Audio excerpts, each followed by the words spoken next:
Inseminasi buatan adalah salah satu program dalam dunia medis yang digunakan untuk mengatasi masalah kesuburan atau infertilitas. Inseminasi buatan memiliki tujuan untuk menambah atau meningkatkan kualitas sperma agar dapat mencapai tuba falopi atau saluran indung telur, guna terjadi pembuahan dan kehamilan. Tujuan inseminasi buatan pada manusia yaitu 1. Untuk meningkatkan angka kelahiran dengan cepat dan teratur. Yang kedua yaitu mencegah adanya atau penyebaran atau penularan penyakit yang disebabkan oleh kelamin. Jenis-jenis inseminasi buatan. Yang pertama, intracervical insemination atau ICSI, yang dimana merupakan inseminasi yang paling umum dilakukan sejak tahun 1880-an, di mana dalam inseminasi ini menempatkan sperma langsung ke saluran reproduksi wanita untuk meningkatkan kemungkinan kehamilan. Biasanya, dalam proses inseminasi ICSI, sampel sperma ditempatkan di dekat serviks. Lalu dari serviks, sperma bergerak naik ke rahim dan masuk ke saluran tuba untuk membuahi sel telur. Yang kedua ada intrauterine insemination atau IUI, yaitu inseminasi yang paling sering disarankan oleh dokter atau direkomendasikan oleh dokter bagi pasangan dengan infertilasi faktor pria.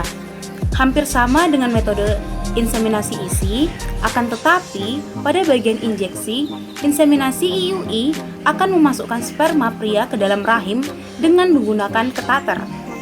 Setelah bagian injeksi selesai, maka sperma akan dibiarkan untuk bergerak secara mandiri menuju ovum.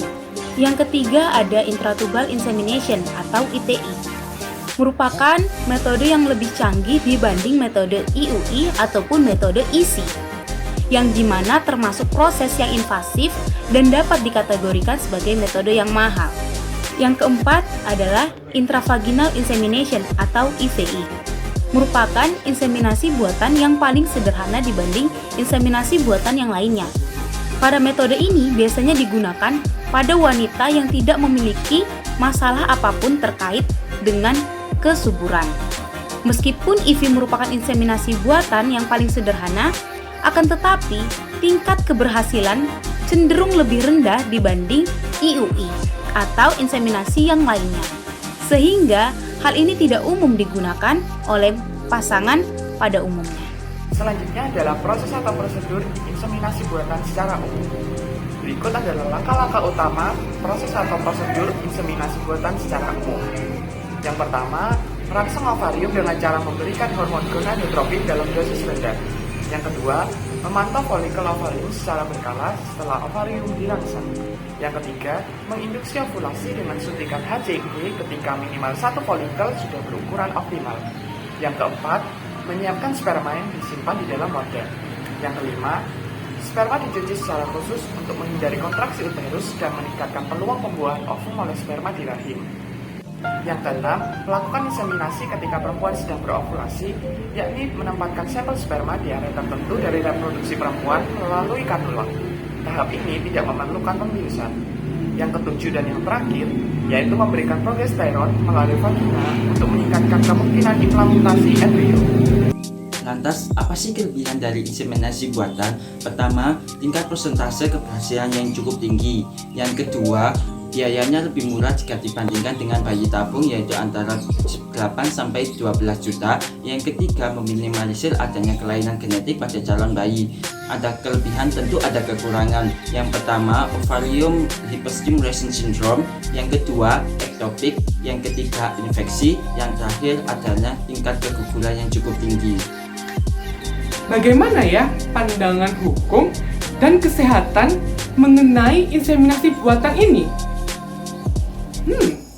Menurut Profesor Budi, menurut Profesor Sugiarto, menurut Undang-Undang Nomor 36 Tahun 2009 Pasal 127 tentang Kesehatan, dan menurut Peraturan Pemerintah Nomor 61 Tahun 2014 Pasal 40 tentang Kesehatan Reproduksi, inseminasi buatan di Indonesia boleh dilakukan. Akan tetapi syarat utamanya adalah sel ovum dan sel sperma berasal dari pasangan suami istri dalam pernikahan yang sah dan ditanamkan dalam rahim istri dari mana sel ovum tersebut berasal. Gimana ya pandangan Alkitab tentang hal ini? Tentu itu bertentangan alias salah. Ding dong.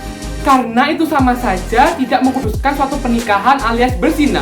Ibrani 13 ayat 4. Dan sel sperma didapatkan dari pendonor dengan cara masturbasi. Kejadian 1 ayat 28. Selain itu terjadi ketidakjelasan keturunan Ulangan 23 ayat 2 dan terjadi kebohongan kepada anak. 19 ayat 11. Dan karena tidak percaya kepada Tuhan, melainkan percaya kepada manusia dan juga teknologi untuk memperoleh keturunan. Amsal 3 ayat 5.